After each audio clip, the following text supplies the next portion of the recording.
Network should be testing. Come on.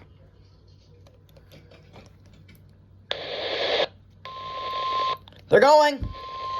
You're listening to NOAA Weather Radio in Parker, Pennsylvania, on a frequency of 162.425 megahertz.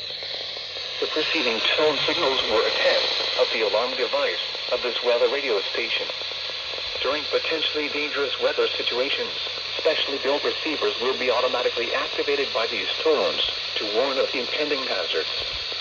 Tests of these receivers are conducted by the National Weather Service between 11 a.m. and 12 noon on each Wednesday.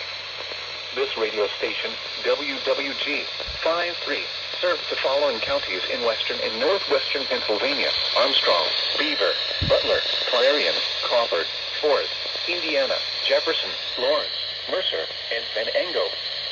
The National Weather Service now returns to the regular broadcast